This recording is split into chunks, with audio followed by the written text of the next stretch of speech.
පටිච්ච සමුප්පාද විවරණය හතරවෙනි කොටස. තණ්හා පච්චයා උපාදානං විදර්ශනාව. සාදු සාදු සාදු.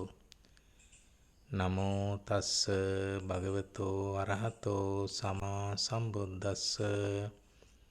නමෝ තස්ස භගවතෝ අරහතෝ සම්මා සම්බුද්දස්ස. නමෝ තස්ස භගවතෝ අරහතෝ සම්මා සම්බුද්දස්ස. සාදු සාදු සාදු. අවිද්‍යා ප්‍රත්‍යයෙන් සංඛාර වේ. සංඛාර ප්‍රත්‍යයෙන් විඥාන වේ. විඥාන ප්‍රත්‍යයෙන් නාම රූප වේ. නාම රූප ප්‍රත්‍යයෙන් සලආයතන වේ. සලආයතන ප්‍රත්‍යයෙන් ස්පර්ශ වේ. ස්පර්ශ ප්‍රත්‍යයෙන් වේදනා වේ. වේදනා ප්‍රත්‍යයෙන් තණ්හා වේ. තණ්හා ප්‍රත්‍යයෙන් උපාදාන වේ. උපාදාන ප්‍රත්‍යයෙන් භව වේ. භව ප්‍රත්‍යයෙන් ජාති වේ. ජාති ප්‍රත්‍යයෙන් ජරා මරණ ශෝක පරිදේව දුක්ඛ දෝමනස්ස උපායාසයෝ හටගනී යනුවෙන් මේ පටිච්ච සමුප්පාදය අනුලෝමව ප්‍රතිලෝමව අනුලෝම ප්‍රතිලෝමව මෙනෙහි කළසේක. එකල්හි ඒ භාග්‍යතුන් වහන්සේ අනුත්තර වූ සම්මා සම්බුද්ධත්වයට පත්විය.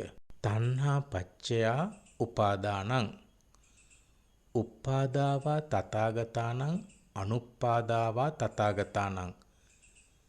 තථාගතයන් වහන්සේ උප්පාදේහිද තථාගතයන් වහන්සේගේ අනුප්පාදේහිද තණ්හා ප්‍රත්‍යයෙන් උපාදාන වේ. තණ්හා ප්‍රත්‍යයෙන් උපාදාන වේ යන්නෙහි තිතාව. එනම් ලෝකයේ තුල ඇති වචනාර්ථය විමසා බලමි.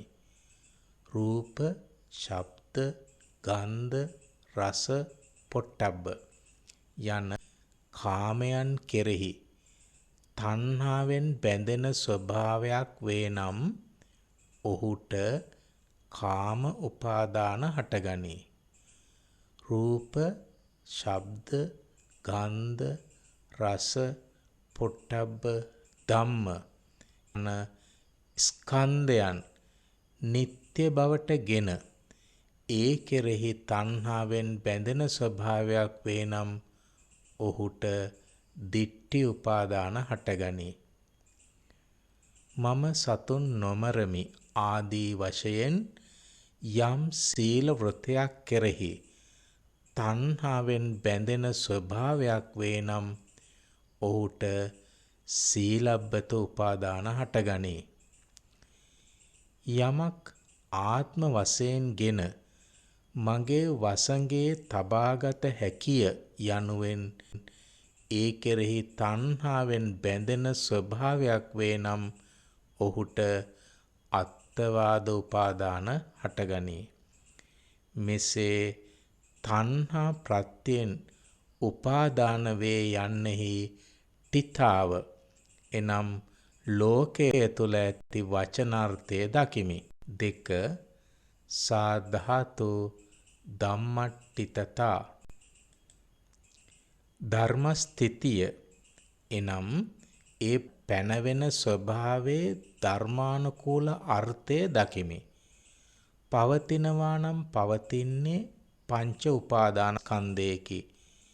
ඒ පංච උපාදානස්කන්ධය කෙරෙහි යම් චන්දරාගයක් එනම් තණ්හාවක් වේනම් එය එහි උපාදානයයි. මෙසේ තණ්හා ප්‍රත්‍යයෙන් උපාදාන වේයයි ප්‍රඥාවෙන් දකිමි. 3 ධම්ම නියාමතා ධර්මතා නියමය ධර්ම න්‍යාය. කාම උපාදාන, ditthi උපාදාන, සීලබ්බත උපාදාන, අත්තවාද උපාදාන වශයෙන් යම් උපාදාන ස්වභාවයක් වේද එය පිරිසිඳ දකිමි.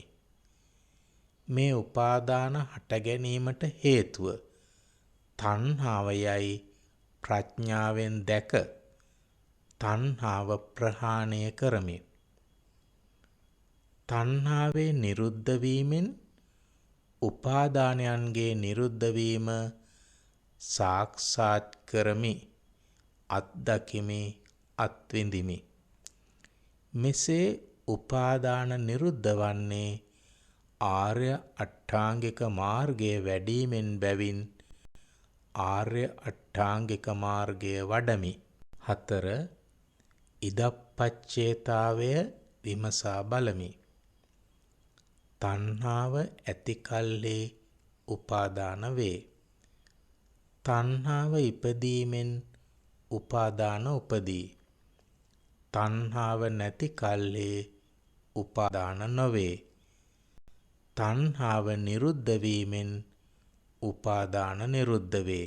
තං තථාගතෝ අபிසම්බුජ්ජති අபிසමේති. තථාගතයන් වහන්සේ තණ්හා ධර්මතාවය තමන් වහන්සේ විසින්ම මනාසේ අවබෝධ කළසේක. තථාගතයන් වහන්සේ තණ්හා ධර්මතාවය සංසිඳ වූසේක. අபிසම්බුජ්ජිත්වා අபிසමෙත්වා. තථාගතයන් වහන්සේ තමන් වහන්සේ විසින්ම තණ්හා ධර්මතාවය මනාසේ අවබෝධ කර තණ්හා ධර්මතාවය සංසිඳුවා. ආචික්කති.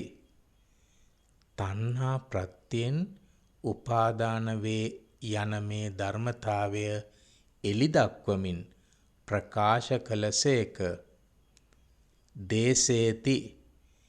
එසේ එළිදක්වමින් ප්‍රකාශ කළ තණ්හාත්යෙන් උපාදාන වේ යන මේ ධර්මතාවය ලොවේ දෙව් මිනිසුන් හට කියා දෙමින් දේශනා කළසේක. පඤ්ඤපේති.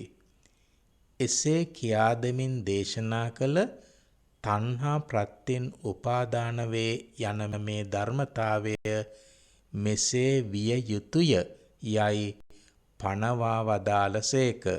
පට්ඨපේති.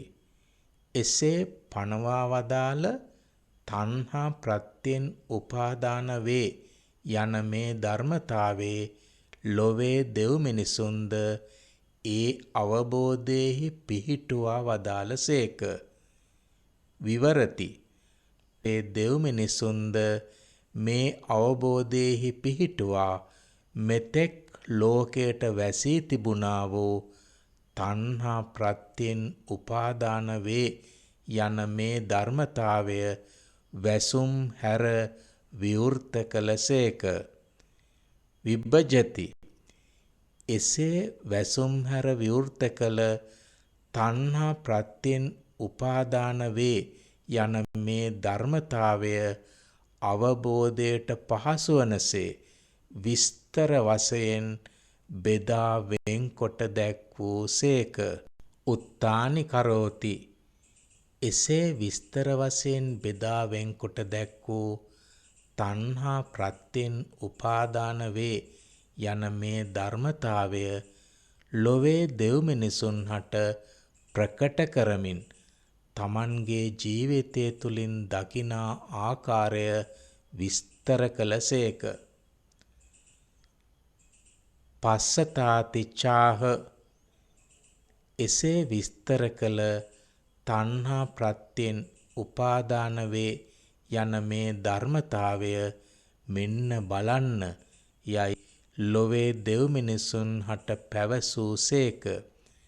ලොවේ දෙව් මිනිසුන්ද එය අසා දැනගෙන තමන් තුළින් ප්‍රඥාවෙන් දකිමින් තණ්හා ප්‍රත්‍යයෙන් උපාදාන වේ යන මේ ධර්මතාවය තමාගේ සිත තුළට පමුණුවාගෙන තමාගේම අවබෝධයක් කරගන්නේය.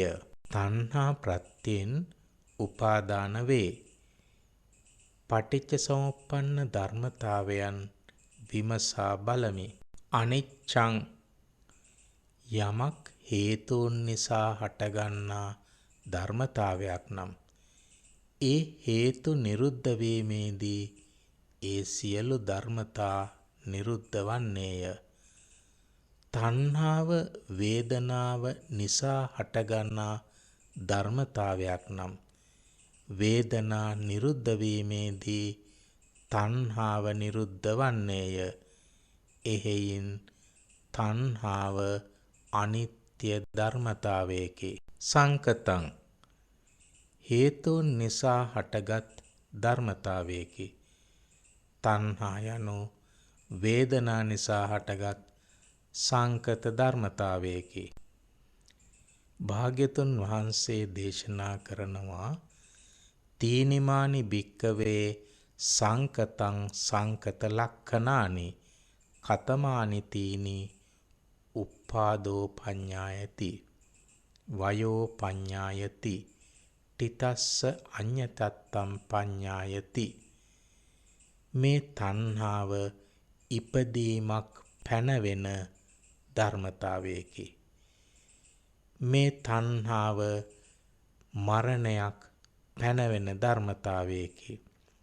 මේ තණ්හාව පවතින ලෙසට ගතහොත් වෙනස් වීමක් පැනවෙන සංකත ධර්මතාවයකි.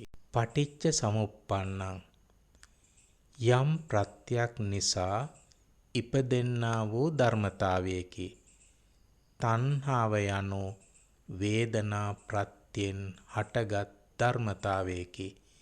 වේදනා ඇති කල්හි තණ්හා වේ. වේදනා ඉපදීමෙන් තණ්හා උපදී. වේදනා නැති කල්හි තණ්හා නොවේ. වේදනා නිරුද්ධ වීමෙන් තණ්හා නිරුද්ධ වේ. තණ්හා යනු පටිච්ච සමුප්පන්න ධර්මතාවයකි. කය ධම්මං ටිකින් ටික ඡය වී යන ධර්මතාවයකි. ආර්ය අෂ්ටාංගික මාර්ගයේ වැඩීමේදී වේදනා ස්වභාවය අස්තයට යාමින් තණ්හාව ටිකින් ටික ඡය වී යන කය ධර්මතාවයකි. වය ධම්මං සම්‍යක් ප්‍රඥාවෙන් දැකීමේදී සංසිඳු විය හැකි ධර්මතාවයකි. සම්‍යක් ප්‍රඥාවෙන් දකිමින් ආර්ය අෂ්ටාංගික මාර්ගයේ වැඩීමේදී තණ්හාව සංසිඳු විය හැකි වැයවන ධර්මතාවයකි. විරාග ධම්මං සම්‍යක් ප්‍රඥාවෙන් දැකීමේදී ඒ කෙරෙහි පවත්නා රාගය දුරු කළ හැකි විරාග ධර්මතාවයකි. චතුරාර්ය සත්‍ය සිහිය පවත්වමින් සම්‍යක් ප්‍රඥාවෙන් දැකීමේදී තණ්හාව කෙරෙහි පවත්නා ඡන්දය රාගය හා ඡන්ද රාගය දුරුවන විරාග ධර්මතාවයකි. නිරෝධ ධම්මං අවිද්‍යාවේම ඉතිරි නැතුව නිරුද්ධ වීමෙන් සංස්කාර නිරුද්ධ වේ. සංස්කාර නිරෝධයෙන් විඥාන නිරුද්ධ වේ. විඥාන නිරෝධයෙන් නාම රූප නිරුද්ධ වේ. නාම රූප නිරෝධයෙන් සලආයතන නිරුද්ධ වේ. සලආයතන නිරෝධයෙන් ස්පර්ශය නිරුද්ධ වේ. ස්පර්ශය නිරුද්ධ වීමෙන් වේදනා නිරුද්ධ වේ. වේදනා නිරුද්ධ වීමෙන් තණ්හා නිරෝධය වේ. තණ්හා නිරෝධයෙන් උපාදාන නිරෝධය වේ. උපාදාන නිරෝධයෙන් භව නිරෝධය වේ. භව නිරෝධයෙන් ජාති නිරෝධය වේ. ජාති නිරෝධයෙන් ජරා මරණ ශෝක පරිදේව දුක්ඛ දෝමනස්ස උපායාසයෝ නිරුද්ධ වේ. මෙසේ මේ තනිකර දුක් ගොඩේම නිරෝධය වේ. තණ්හාව යනු මෙසේ අවබෝධ කිරීමෙන් නිරෝධය සාක්ෂාත් කළ හැකි නිරෝධ ධර්මතාවයකි. साधु साधु साधु।